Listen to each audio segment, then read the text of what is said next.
Namaste to all of you who are listening to this Facebook Live.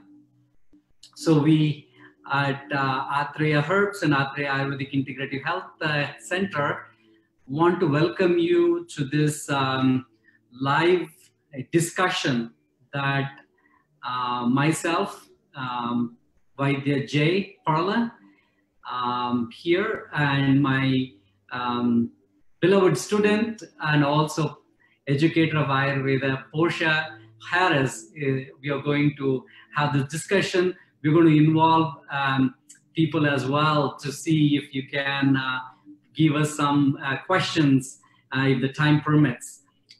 So Portia, I just wanted to let our listeners know and our audience and people know that this live telecast is meant for supporting friends and families and then yourself, those who are listening, that we are only giving a support. We need to be aware that we need to follow certain guidelines. At the end of the day, what we want is we want people to feel healthy and safe. So that's very important for us. So there's no one system that's good, one system that is not so good. We'll have to have a very open mind and a collective approach, integrative approach, and follow the guidelines of CDC and local health authorities, along with these tips that we are going to bring here in a minute. I and Portia are going to discuss. So welcome again. It's a pleasure for us to having you all and listen to us. Namaste, Vaidya J. And to all of our viewers tuning in today. We're going to first just provide a context for the conversation that we're having and acknowledge the fact that there's a lot of concern right now about health and immunity specifically, and how people can develop maybe more susceptible, or how they could adapt ways of living so that they can boost their immunity in light of the current coronavirus outbreak. So we'll begin by talking generally about COVID-19, and then we will dive deeper into the Ayurvedic secrets of how to boost your immunity. So if you can please just start us off by talking generally about what COVID-19 is, what are its symptoms, and any other additional things that would be of public interest. So as humans, we are constantly exposed to possibly something that can cause or interfere with our homeostasis. So thousands of years ago, Ayurveda has definitely looked into these types of imbalances that we say that are spread from across the population, not a specific group of people, but across the population. This type of conditions are mentioned or recorded in almost a 5,000-year-old textbook called as Charaka Samhita. Those of you who know about Ayurveda, you will know Charaka Samhita very well. In this textbook, there is a section that deals with Janapada Udvamsa. So the Sanskrit name Janapada means a large population, a civilization. Janapada means almost a civilization. Udvamsa means a condition that puts all these people under distress. So that kind of diseases have been, noticed, recorded, and documented in Ayurvedic textbooks. So we have something that we can, look upon as what has happened in the past, so that we can reflect it onto the present situation that we are all going through. So that's what I would say, that, in Ayurveda, we say these diseases existed in the past. They will also come in the future. The most important thing that these textbooks say is there is a disturbance in the water, earth, and then wind. So these are the three things that they say that if there is anything to change in terms of the ecosystem or even the the human civilization that supports this, I mean the ecosystem that is supporting the human civilization is disturbed through the water, through the earth, through the wind, can cause this type of an imbalance. Another thing, very importantly, Portia, and to all our audience here, that they say the collective decision making of a group of people or the civilization at large, if it is non-righteous, if it is not properly done to not only good for me, good for everything that is around me, if it is not done, then also a group of people or the civilization becomes susceptible to such conditions. So our immunity goes down, the nature that is bringing all the food and nutrients and things, those nutrients and their qualities go down because we reflect onto whatever that is surrounding us. So this is a very important point that we need to tell our listeners and audience here, that we have to have a very positive attitude at this moment. This is the moment that you want to make yourself really positive. Leave no room for any negative impact on you, negative thoughts, negative gossip that's going around. It's just causing more and more, it's burrowing holes into our confidence. Ayurveda says that one should have the strongest attitude at this time, integrating body, mind, and soul, not only individually, family-wise, community-wise. We should become really strong at this moment. Then our collective immunity becomes much more stronger. That's what I want to tell our audience here. Wonderful. And in a little bit, we'll dive deeper into specific things that people at home can practice in terms of diet and lifestyle changes. But I think to be able to provide a context for our viewers here, also addressing the public concern about coronavirus. Can you talk to us very briefly about what COVID-19 is so that people are aware of what symptoms they should be looking out for? Okay, so there are tons of information out there. The greatest resource will be to look at the CDC. If you subscribe to them, they keep sending you updates of what's happening and the very valuable information that exists in CDC, on their website, on their portal. So first thing that we want to make our audience aware is that this is a type of virus that is in a common strain to that of the flu virus. We all get seasonally flu, but this virus, which is called coronavirus, which they call it COVID-19, novel COVID-19. So this virus has changed itself, right? So how has it changed?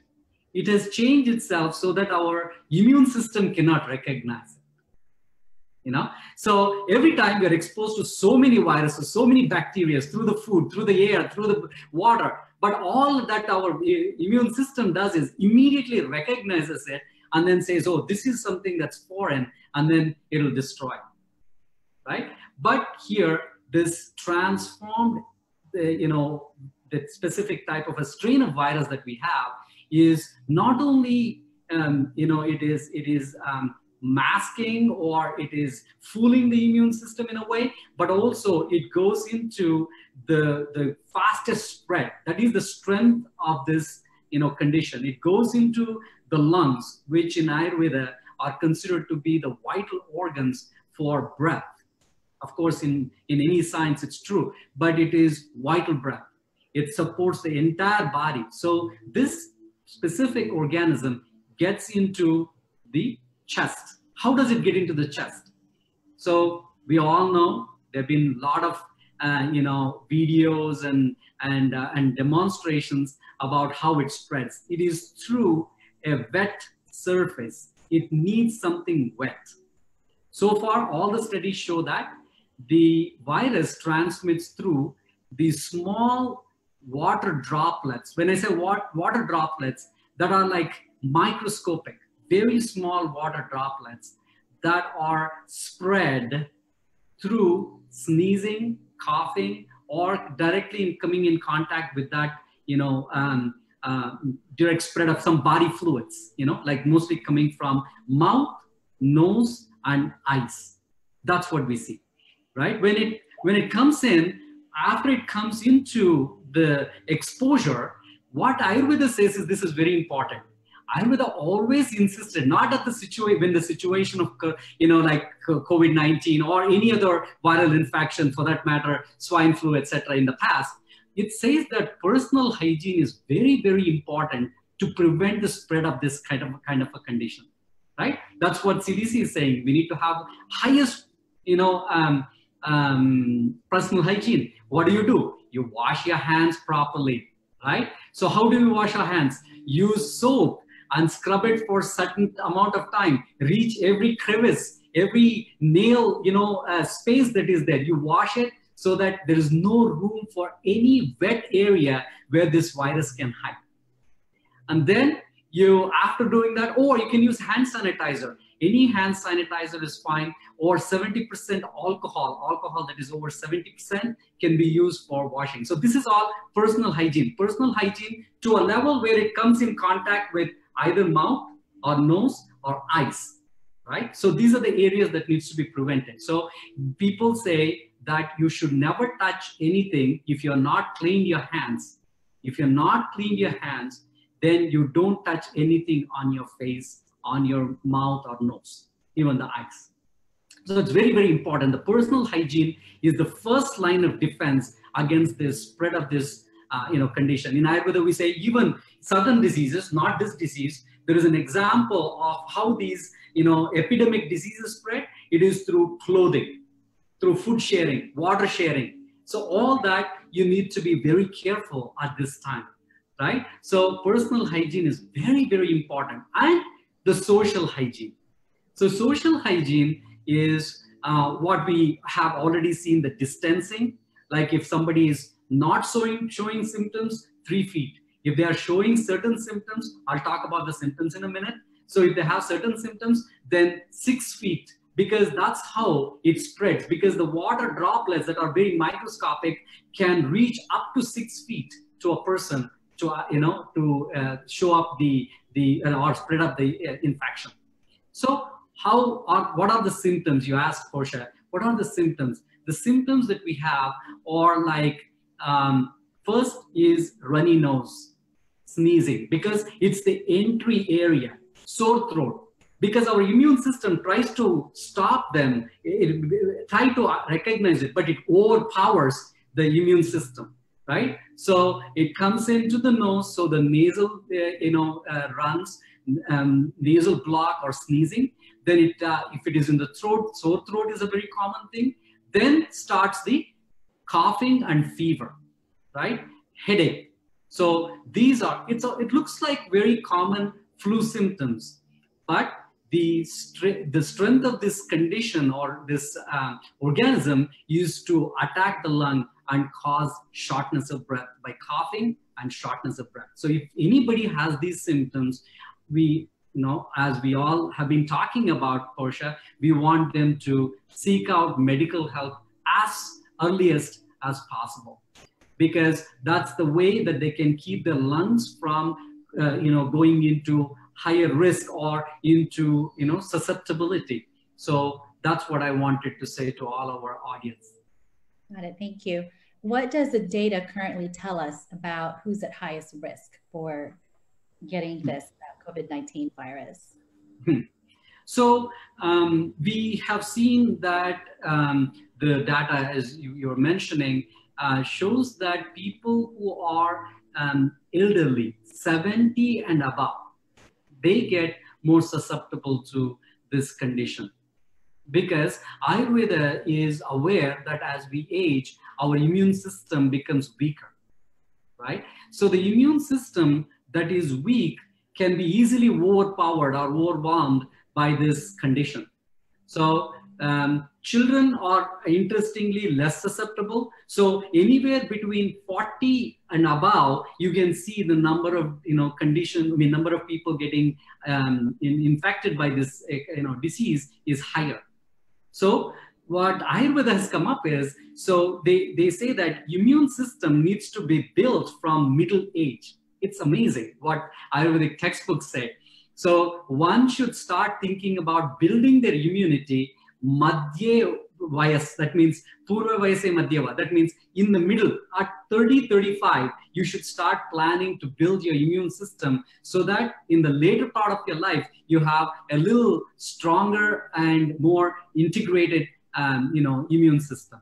So that's what we are seeing as far as this disease is concerned. The age group is 70 and above. Okay, so that leads me to my next question, which is, what can people do at this time to protect themselves, their family members, or members of their community to make sure that we're adhering to,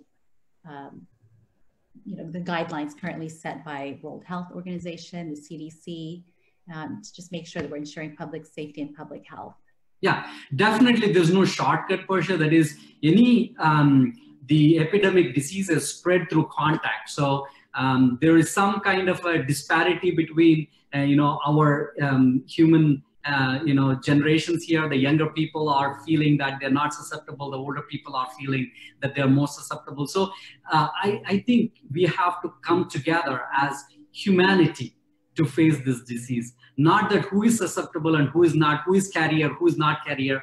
It's not that is important. It is, this disease has to be handled with a lot of integrity as humans. So we have our values. We need to honor our values as humans and support all groups of people. So let's see how we can protect ourselves and our loved ones from Ayurvedic point of view. Apart from what the guidelines have been given by the health authorities, there's no shortcut for them. We have to follow them. But now we are at home. That is the situation. So we are all locked down at home because of this self, restriction that has been done. One of my teachers used to say, this is very interesting, Pasha, that if you can tolerate yourself alone, that is the biggest meditation. So, so all our listeners must be wondering, so what to do, right? This is the time when we think that we have to be, mindful and devote all our time towards integrity and the alignment of our body, mind, and soul. Because I think in this situation, body is frightened, mind is just expanded enormously with unnecessary information and fear. And then the soul is kind of the real strength in us is pushed aside. So that's, what I see in this condition. So I want to request all our audience and listeners here that, we need to bring our body. This is the time to bring self-reflection, right?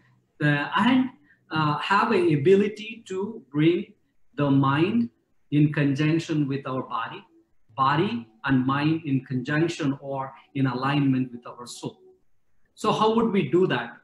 So now children are at home because the schools have a break as well. So sit with children and then spend more time with children talking about something that is very constructive, right? So like, stories that are uplifting, singing, songs or involving children is very important because it has shown that the children have stronger resistance. So we'll involve those kids in all kinds of activities so that we see that there is a family approach to this. Because kids also listen to this on the radio, on the TV, on their gadgets. They're also very scared and afraid. What is the situation? What's going to happen to my loved ones? So for them to feel that there is always care, that my family is together, my family is very, integrated one unit. That feeling has to come to the child, and the child will vibrate that resistance to the entire family, right? So the self-reflection, meditation practices, there are a number of meditation practices that we can, as a family, we can get it together and then say, okay, in the morning we have 15 minutes of meditation, and the evening we have 15 minutes of meditation. That should become, for the next 2 weeks, see how coronavirus can positively impact our fragmented families. That's what I call fragmented families, because we don't have time at all for anything. So it has given us a perspective to see how we can integrate ourselves, how a family can become one unit.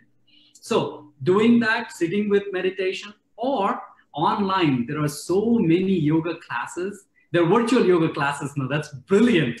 I admire these platforms that give us the opportunity to even connect in spite of not, distant, but socially or physically distant, but network-wise, we are all connected together. That's the strength of the current times. So we use those, social platforms to create a community or a group for yoga. So morning, 45 minutes of yoga, or evening 45 minutes of yoga, and breathing. So yoga for strengthening the body, breathing for strengthening the mind, and meditation to strengthen or to integrate the soul. So this practice one should bring into their day-to-day life at this challenging time, right? And then, of course, we will have to support the elderly as well. So prayers, there are studies to show that prayers are a powerful medicine.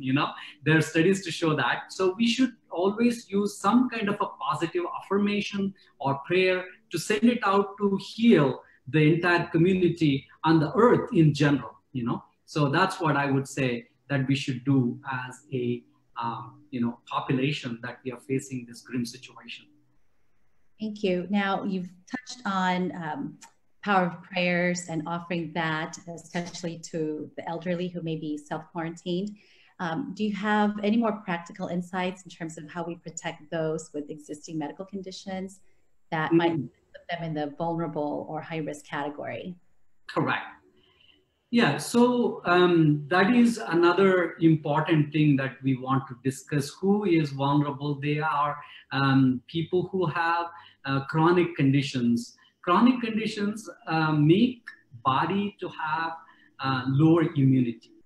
So conditions, those people who have diabetes, those people who have chronic lung diseases, people who have heart conditions, these people are highly susceptible to infections like this. So our advice is that we need to continue to do a very important thing. The important thing is we want to keep everything under proper monitor. So our whoever is having a pre-existing condition should monitor their blood sugar, should monitor their high blood pressure if they have. So everything needs to be no room for any error of taking risk. Don't take risk. Okay, you have a little higher elevated blood sugar. It's not the time to experiment with that apple pie. It's not the time to say, okay, I want to have this soda and get away with it. This is not the time for it, right? Just have a little bit of self-control. You are controlling that apple pie. You're in control of that soda. Soda is not in control of you. Or apple pie is not in control of you. So that differentiation, if we can bring in, then these high-risk people can have a stronger body strength and also improve their immunity. Okay, which actually is a great transition to my next question, which is, how does Ayurveda view immunity? If you can walk us through that, please, that would be really insightful and helpful. Yeah, that's the cream of our entire live telecast today. So immunity, Portia, Ayurveda says immunity as not a single cell response or something like that. It will see immunity as an entire body response, right? So it needs a healthy mind. A healthy mind is very important to give a proper response. So is the sensory inputs, like people now who are sitting at home, and if they're watching too much of TV, or, binge seeing, what is that, what is that? Game of Thrones. Yeah, Game of Thrones. Thank you. I don't see those, but I hear them all. The people saying, I binge saw this. So if they are doing that, this is not the time to do it, because if your sense organs are away from you, they are not integrated into your self. So sense organs have to come together. Mind has to come together to give a proper immune response. So the aspects that regulate immune system in Ayurveda, we call it as ojas. So this entity, which is all over the body, the purest form of it is in the heart and circulates around the heart. And then the dispersed part of it is in the entire body. So the one which is concentrated and the purest is in the heart, which is limited, 8 drops. Is that what the quantity that the ancient textbooks of Ayurveda give? That it can be, it is acquired from the time of birth, and it stays with us, right? And any harm to these 8 drops of ojas, the immune drops, immune vital drops in our heart, then it can disturb our health significantly. It disturbs our homeostasis. Whereas the other one, which is dispersed and all over the body, that is that can be replenished, can be fortified, etc. So that is the thing that remains in our blood, that remains in our muscles, which is constantly watching out for something that can come from outside to resist and then ward off the effect of these negative influences. So these two are together called as ojas. So this is a new word to some of our listeners. Ojas means that which is capable of protecting the body as immunity that we see in the modern science. This ojas is supported by healthy diet, exercise, proper mental state, pleasant or clear mental state. It is also supported by digestion and metabolism, proper elimination of waste products, hygiene. All this will improve the functionalities of ojas. So this entity that we want to relate today that exists in us, which is now under challenge, is what we need to reinforce. How do we reinforce this ojas? By eating healthy, by minding our digestion, metabolism, assimilation, and excretion. Because Ayurveda says, if any change happens in our diet, that substance or whatever we have eaten, if it doesn't go through the normal digestive process, that is breaking down, assimilating, and excreting, if it doesn't, then that itself becomes a raw material for whatever imbalance that the body is susceptible to. So digestion, all our listeners have to pay real attention to what they are eating. So in a minute, we are going to talk about the diet things as well. I know Portia is eager to ask what are the diet things that we can do. We'll get to that. But appetite, normal appetite, healthy appetite, good relation with your appetite is important to increase your immunity. Second thing is exercise. Now, how do we do exercise? At home, if possible, garden. You can be in the garden, doing some gardening, provided you have social distancing from your neighbor. Of course, in this society, we have automatically a lot of distancing from our neighbors. But working in the gardens is a very powerful thing to exercise. And then at home, do yoga or something, as we talked earlier. these things which can reinforce the mind as well as the body. The emotions become more, condensed, not scattered. Those are the things that will help the immunity.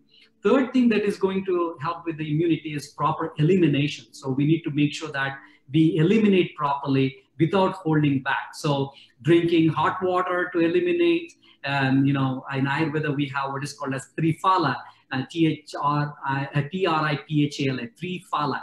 Triphala is a combination of 3 fruits, which helps to keep the gut clean, because gut health is so important for immunity. There are cells, groups of immune cells. We call them as Peyer's patches. Peyer's patches. These cells are these colonies of immune cells are located in the gut, entire gut, in the small intestines, in the large intestines. These clusters of cells, they are so important for our immunity. So if we do not eliminate properly, these cells that are necessary for our immunity may be slowed down or clumped or become lazy. So this is the time that you want to make sure that you eat food that is nutritious, rich, fiber rich, and drink some liquids or hydrate yourself. We also want to tell to our listeners that hydration is very, very important, because then your immune system can quickly move, because immune system needs fluids. Your immune system needs plasma or body fluids or lymphatic fluids to spread and then go through different parts of the body quickly. So if you're not hydrated, then the immune system may find it difficult to move from one place to another place. So fluids, hot teas, like, there are a lot of teas made from, spices or herbs that can be used. We'll talk about it in a minute, what kind of herbal teas we can do. So these things can improve the metabolism, elimination, to make sure that the gut is clean and the immune system is strong. And lastly is the strength of our tissues. So strength of the tissues directly reflects onto the ojas or the immunity. So these are the things that we want, very general, because we don't want to get into the details of what herbs, because finally what happens is all over the internet you see what herbs to be taken, this herb for that herb for this. That's not our intention. Our intention is long-term goal. How can we strengthen ourselves from inside out rather than just popping some kind of a supplement or a pill? Right. So you've already started to address some of these things that people can do to boost their immunity. And now if you can talk to us and elaborate a little bit more about ways that someone can support a strong immune system and better health, again, from an Ayurvedic point of view. And then also talk about the role of nutrition, right? And the importance of prana in boosting our immunity. Absolutely, absolutely. So the ways to improve the immunity through Ayurveda is, there is a section in Ayurvedic textbooks called as Rasayana. Rasayana means herbs or formulations that are capable of going towards the tissues, nourishing the tissues, improving the health, quality, and functionalities of these tissues. When we say tissues, there are 7 tissues in Ayurveda that includes lymph. Health of the lymph is very vital in order to improve the immunity. Blood carries the oxygen to the immune cells. Of course, we all know that. But at this time, if you keep your blood healthy, that's very crucial for a proper immune response. Then muscle. So muscle tissue is also, we have to move. We have to keep ourselves active. If you stay in one place, your lung doesn't expand. If your lung doesn't expand, your muscles also doesn't get enough oxygen. Then this ojas, the immune response thing that is dispersed all over the body, that will not function properly. So move around, make yourself active, get onto some kind of a program or a virtual group that keeps you healthy. And if there is no people around, if you are in an area where you can hike, this is the time to hike. Okay, so the trees don't get COVID-19, so they will not give it to you. So go around, walk around, and then feel yourself free, and then have that abundance of the life force, prana, that we call in Ayurveda, that can help in improving the immunity. So we have the lymph, the blood, the muscle. Then we have fat as well. Fat is helped by sweating. So this is a time that you want to, make yourself, maybe even taking a hot bath to sweat, or some hot sauna to sweat. So this is a method to keep our bodies, adipose tissue or fat tissue, supporting the immune system. Then we have bone. Bone, again, movement. Bone also includes musculoskeletal movement. Then all that goes back to keeping active, Portia. That's what our listeners have to say. Think about. If you are sitting at home, make something. If you have that old treadmill that you never used before, this is the time to dust it and turn it on, and there you start moving a little bit. That'll be the way to keep the asti or the bone tissue healthy. Then comes the bone marrow. Bone marrow has a direct relation to immunity as well. It supports the blood, it supports the lymph, but it also supports the immune system. So bone marrow, how do we keep the bone marrow? In Ayurveda, we say breathe deep. Breathing deep helps the immune system that is, regulated by the bone marrow. So that's why we want to have a proper breathing technique. Anytime you get this, you see the news, some cases positive, just leave it alone. Keep your gadget at that side, and then resort to a deep breathing techniques as if your entire body is breathing, right? So that is something that we have to do at this challenging time. So last issue that we have is the reproductive tissue. So reproductive tissue also gets enhanced by certain food, like food that is really nutrient rich. I'm going to talk to our listeners about these foods in a minute. So 7 tissues need to be kept active and nourished. That's the important thing to keep our immune system strong, right? So this word that I started off answering your question, Portia, is that rasayana. So rasayanas are any food and nutritional substances or herbs that enhance your tissue nourishment and support the immune system. So rasayanas include rice, right? A properly, not white rice but brown rice, properly cooked rice is a good rasayana. It nourishes all the tissues, right? Then mung bean, Ayurveda says mung bean is a rasayana. It helps to keep the body tissues nourished without causing any hindrance, any abnormalities. Then comes the Himalayan salt. This is the time to cook with Himalayan salt, right? Then there is, we use in Ayurveda barley. A barley soup is a good choice in this time, right? So we have, what are the things we have? We have rice, mung bean, Himalayan salt, barley, and then we have ghee.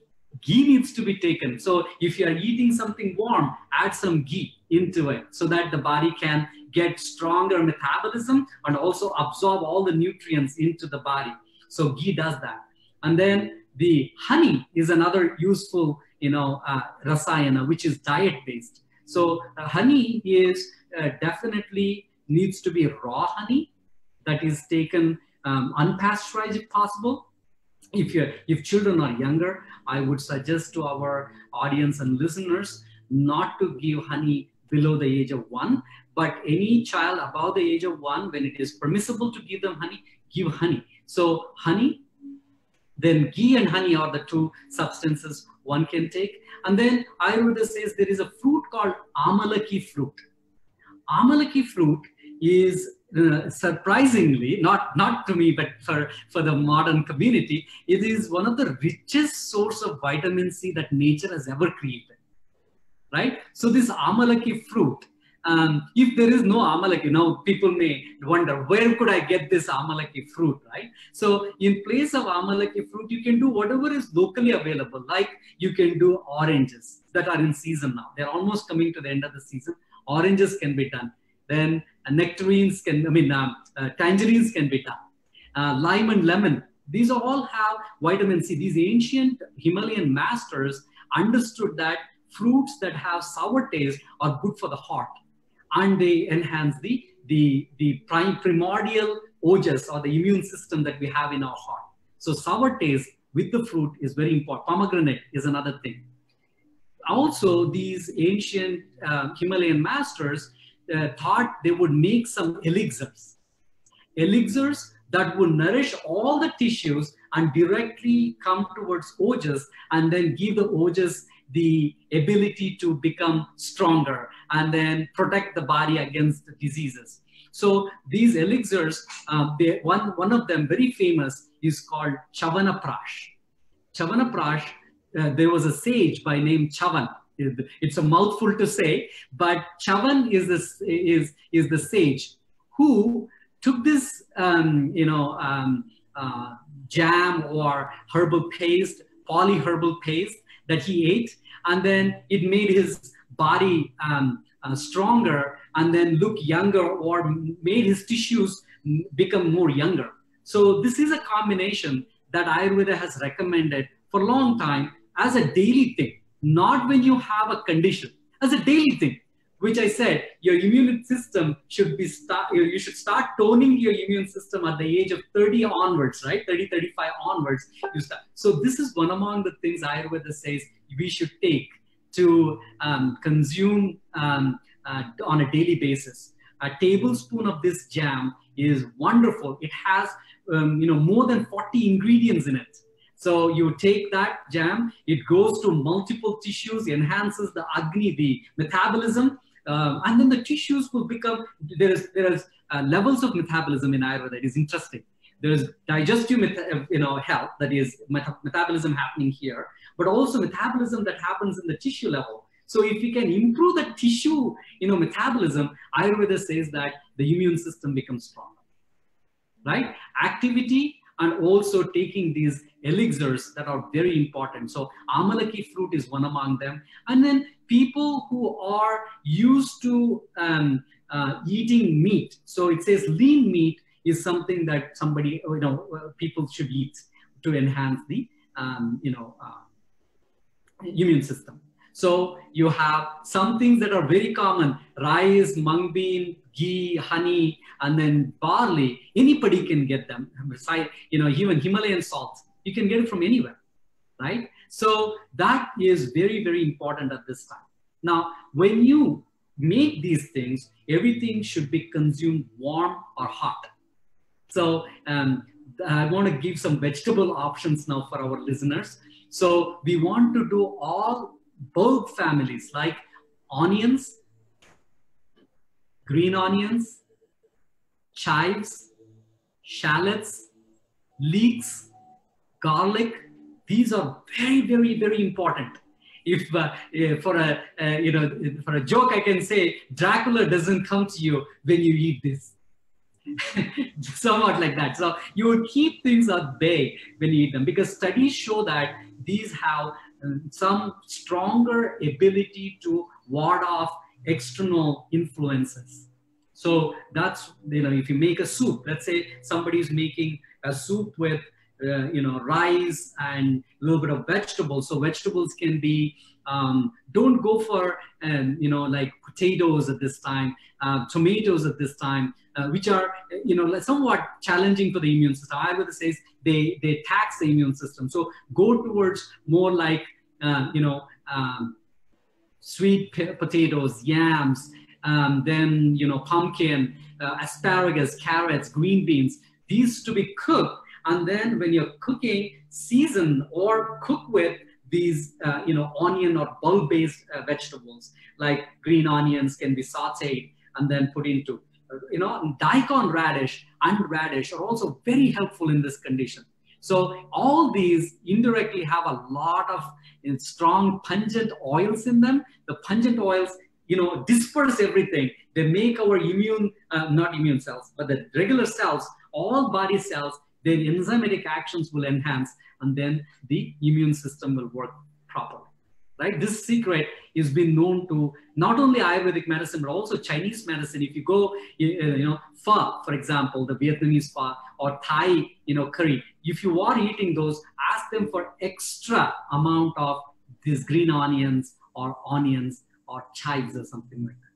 Or ginger, another beautiful example, roots. which are hiding under the earth. So these ginger, turmeric, galangal root. Have you heard of galangal root? Mm-hmm. Yeah, so galangal root is blue ginger. So galangal root is also very good for improving the appetite and then keeping our immune system strong. So these are the things that our audience have to start incorporating into their diet. Wonderful. And as I'm hearing you talk about these foods, I feel like maybe my family and I aren't doing too poorly, because we, in fact, this morning had barley for breakfast, and we've been doing a lot of soups. So, oh, that's great. And the kids actually have also started to recently take the Chyavanprash, and they Yeah. love it. So I think it's great to make sure that everybody in the family participates, and that they're starting to get an introduction to these very natural and Ayurvedic foods and supplements. I wanted to ask Vaidyaji that, the other day I read that the searches for supplements online has increased dramatically these days, because everyone is so concerned about their immunity. So can you talk to us about what herbs and supplements would be helpful for supporting and also boosting our immunity to promote health during this time? So as much as possible, get all your nutrients from food. That's the first advice I have. So the food that is rich with vitamin C, like, you can take vitamin C. There's like anywhere between 1,000 milligrams to, if you're, susceptible group 70 and above, up to 2,000 milligrams of vitamin C can be taken. So vitamin C enhances a lot of, enzymatic reactions, cellular reactions to improve the quality of tissues and improve the resistance. It is commonly seen, anybody when they are going through this cold and cough, they take vitamin C, right? So vitamin C is one among the best suggested, supplement that one can take. Other than that, there are studies also to show that vitamin D can also help, right, to improve the immunity. Vitamin K also helps to improve the immunity. So mostly going towards vitamin C. That's very important for us. Now, those are the supplements. I'm not an expert in giving information about the natural supplements that are out there, like, elderberry extract, that and this. But I can say from Ayurvedic point of view, you can, go towards herbs that are, naturally capable of improving the immunity. So we have a herb called as Bunimba. Bunimba, if you go online and then search for it, it's called Androgaphis. Androgaphis. Again, caution to all our listeners. You can't just ignore your lifestyle, diet, etc., and then just take these supplements thinking that you're protected. It is not one silver bullet.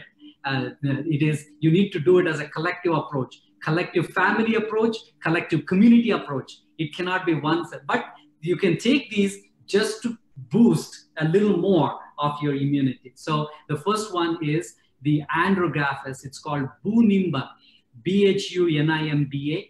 Bunimba.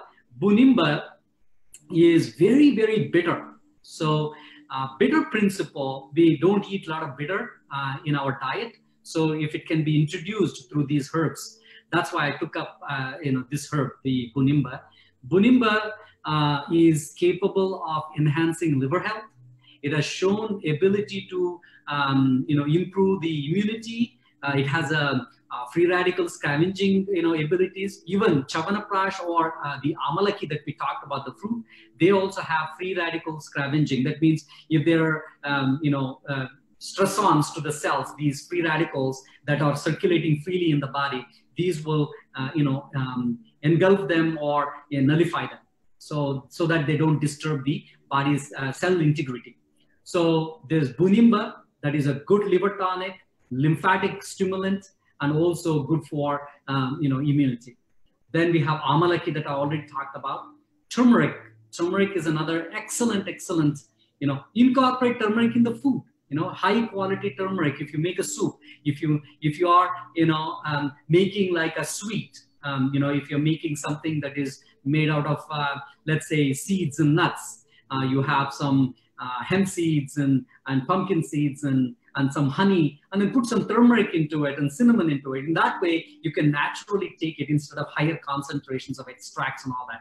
Natural products are always better than concentrates because they give the body opportunity to take what it wants rather than forcing onto the body. So this, you can take the turmeric, as a supplement.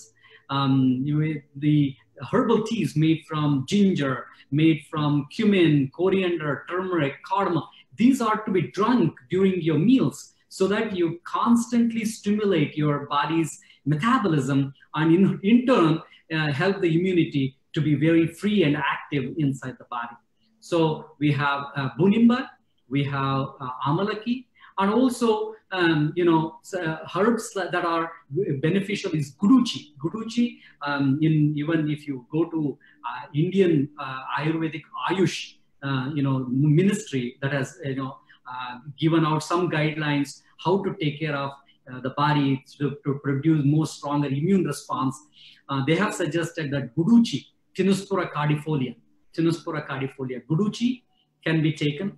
This guduchi is bitter as well. So all these herbs, turmeric is bitter, bunimba is bitter, and then the guduchi is bitter. So all these bitter substances clean out all the stagnant stuff that we have in our bodies. They excrete all unnecessary substances from the body because they have the ability to dilate smaller channels so that they can loosen up any toxins that are susceptible, make us susceptible to external influences. So you take those, guduchi, bunimba, amalaki, turmeric, ginger.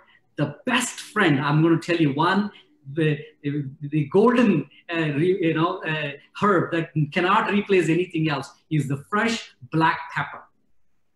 Fresh black, there is no substitute for fresh black pepper. That means you take the peppercorn, you crack it, or buy it fresh, right? Fresh pepper powder. So you spread it on your soups, etc. Because fresh, black pepper also has significant action of fighting against external pathogens or external organisms. It has been used for thousands of years.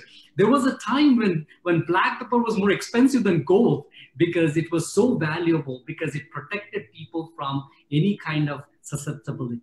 So we have black pepper, we have turmeric, we have ginger, and then we have these spices, guduchi, amalaki, and then bunimba. So these are the things that I wanted our listeners to incorporate into their day-to-day supplement. Wonderful. I hope people are taking notes because you certainly gave us a lot to work with here. I wanted to transition a little bit and maybe talk more about how we can stay centered and grounded through all of this, because we're obviously now living in a very heightened state of concern among the public with, we've got the 24-hour news cycle, we've got a barrage of information coming at us with social media. How do we stay centered and grounded? And if you can, please walk us through what happens to a person when they're in a heightened state of distress from an Ayurvedic point of view, obviously. Yeah. First and the foremost thing, sensory input. Reduce your sensory input. That's how your mind keeps on feeding on to these states. Ascending to these states or going into these states because there is sensory input. So there's a lot of relevant, non-relevant information that is causing a lot of anxiety. So have a, electronic hygiene. So move away from some of the, at least for a couple of hours, move away from your, input, whatever is coming as a sensory input. Okay. So make sure that you have all 5 senses used properly. You're not only using eyes, you're using smell, you're using tongue, you're using sound, you're using touch, right? So that's very for sure. I don't know how many people are open to this. It may be a radical shift. Ayurveda says to shield yourself, you should massage your body, awaken your body by rubbing some sesame oil or herbalized oil on the body. It's so wonderful. people less recognize that when you touch your skin, so much of immunity starts building up in your body, you know. So you have to stimulate. So things like that, dry brushing, right? So that will calm down, because that's where the input comes in, right? To make you stressful, the immune input is coming from the sense organs. You calm your skin. You calm your eyes by, you know, resting it.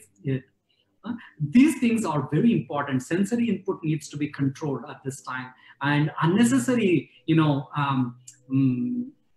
information that is coming on the medias, on the news, you should filter it.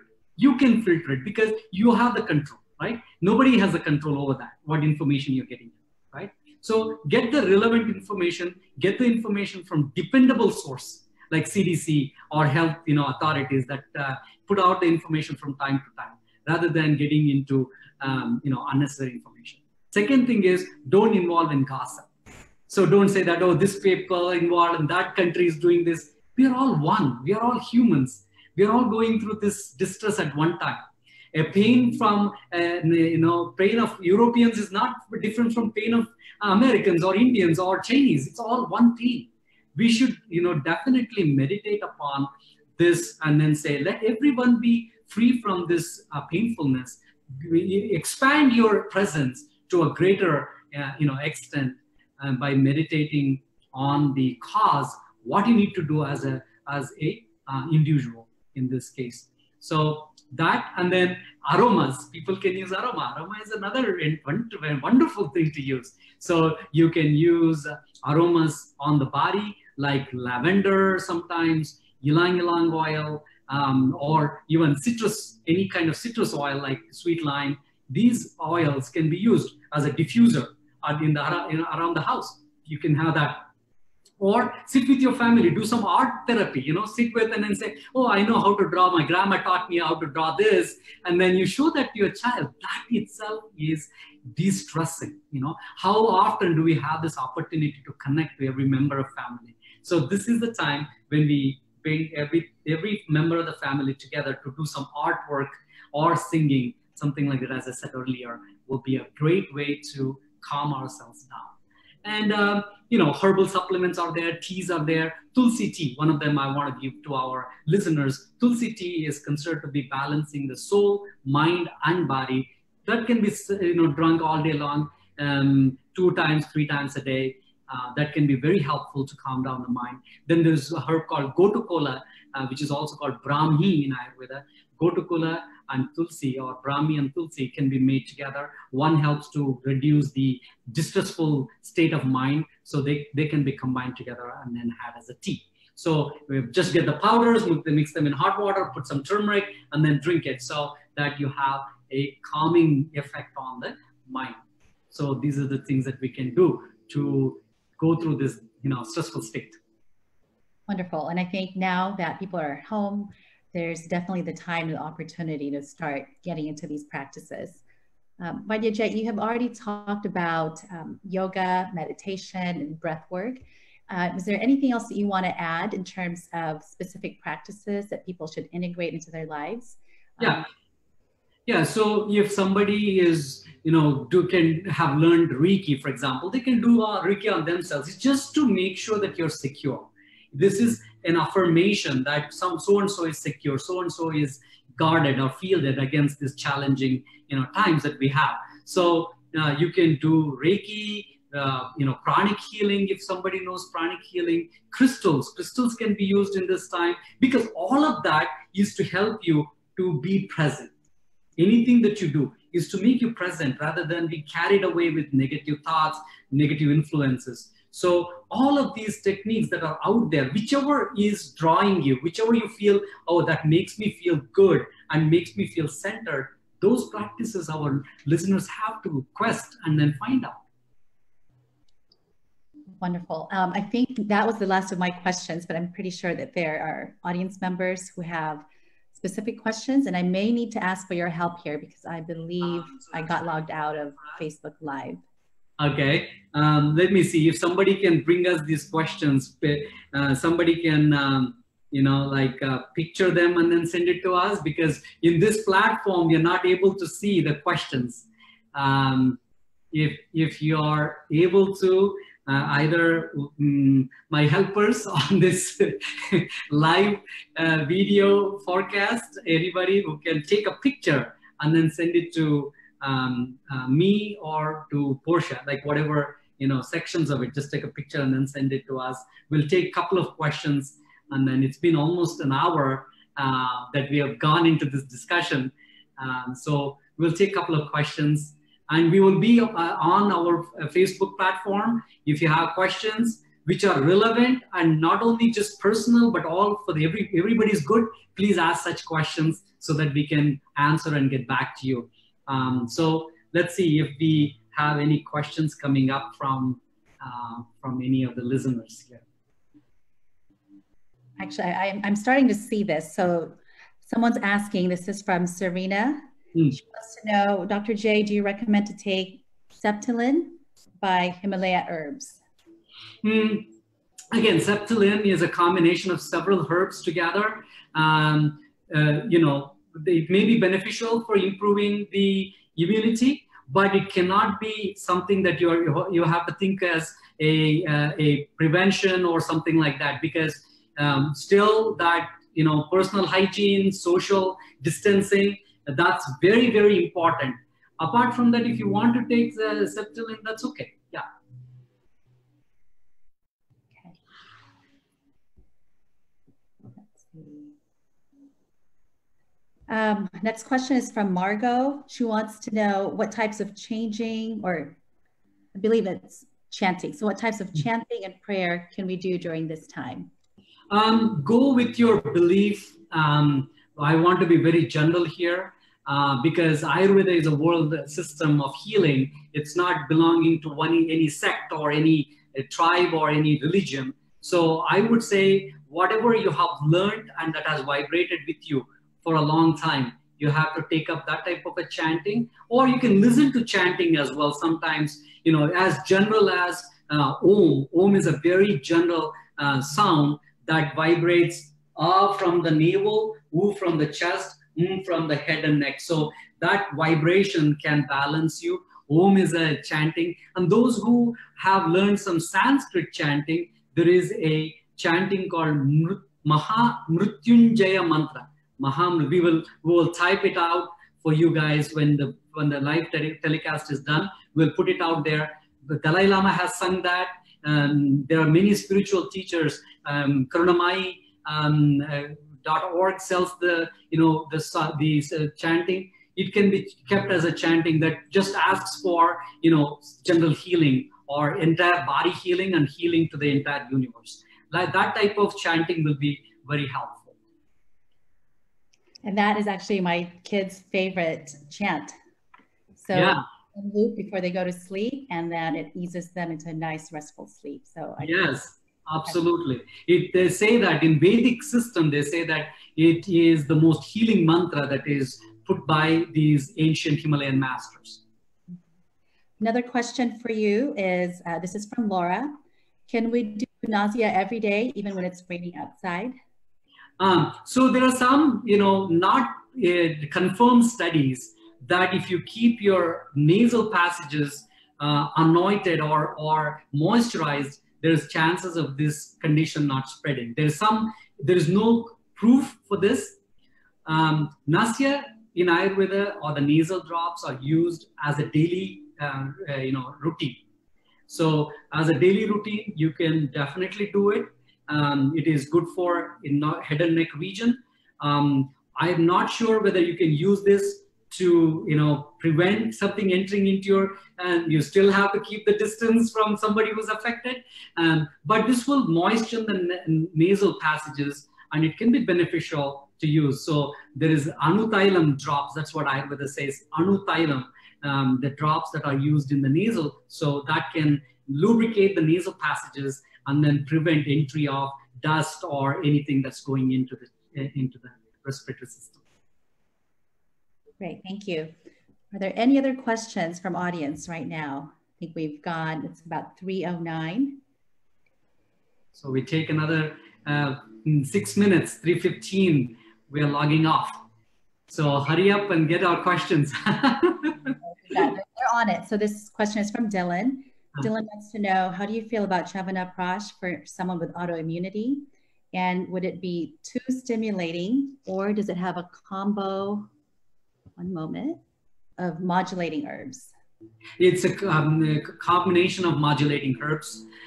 So you have to definitely consult your physician if you are taking some medication for any autoimmune disease that you have. But the Chyawanprash is a very general formula. It can be taken for all ages. So when something like that is formulated by these Ayurvedic masters, it is said to be very safe to take for general health and immunity. Okay, wonderful. Let's see here. We have a couple more. So people are starting to get engaged. Well, they've been engaged. Now they've got questions. So okay. Next question. This is from Lavinia. She wants to know, should we hold off on any panchakarma this spring because of COVID-19? Yeah, so I would say definitely true. Ayurveda says that when somebody, there is a stress of epidemic diseases, one should not do any panchakarma therapies. Having said that, we want to do self-oil massage, which I highly promote. So get some Mahanarayana Tailam, or the oil that is very well praised in Ayurveda, or even sesame oil or something, just rub it on your body. Not a lot of oil, just a little oil, so that you awaken every cell of your body by rubbing against it and thinking about it. And I also sometimes do this affirmation. So my shoulder awaken and become light, full of light. My elbows awaken and become full of light. That's what I say mentally when I'm doing there is a book that has been written by a Qigong master. He says, imagine every part and then imagine that it is becoming awakened and alive. So that's what I found. Thank you. Okay, from Laura again. Also, any thoughts on the RNA aspect from this virus and any vaccines that might be mandatory in the future? That is too early to say that whether there's some still scientific community is discovering about this disease. So there is a lot of effort to go towards vaccination. So we don't know at this point. It'll be purely speculation if we say that we are doing vaccine or immune therapy as a resistance to this. So I would say right now there's no sure answer for that. Got it. Thank you. How many drops for the daily nausea do you recommend, Dr. J? Two drops each nostril. Okay, got it. I'm going to try to go through this quickly, guys, in the interest of time. Any best steps that you recommend after you get sick with, I'm assuming they meant COVID-19? So the best thing that you can do is not to spread this condition. Make your mind strong, act from your soul, integrate yourself and say, I'm bigger than this disease, I'll fight it. Okay, and then make sure that you have a good diet and then you have good support from your family and friends. Wonderful. Okay, Durga wants us to know that Kali Mandir is doing a Facebook Live offering of the Mrityunjaya mantra at 6 p.m. each evening. So that's great. Thank you, Durgaji. Laura, this is, I believe, an FYI, Vishal Hira. It is 3 to 5 drops in each nostril. Right? Which one? Vishal Hira. It is 3 to 5 drops in each nostril. That's just a comment from Laura. Yeah, okay. Okay. David wants to know, where does ashwagandha fit in all of this? Okay, ashwagandha is a very general immunomodulator, strengthening. It comes under that section that we talked about, Rasayana. So Rasayana herbs enhance the quality of your tissues by nourishing them, addressing to their needs, micronutrient needs in whatever way. Ashwagandha is a great tonic. It helps to build body strength. It also gives support to immune system. Can be taken, but it should be taken not right at this moment because it should be taken over a period of time. You can continue taking it because if you take large amounts of ashwagandha, if you don't digest it, that can also interfere. So if you take ashwagandha, maybe a teaspoon once a day or twice a day, that's what. Or if you take capsules of ashwagandha, which are also available, 2 in the morning, 2 at night. Got it. Thank you. Natalie wants to know if this is being recorded, and I imagine that people want to know if we'll be posting it. So yes, it's being recorded. Okay, wonderful.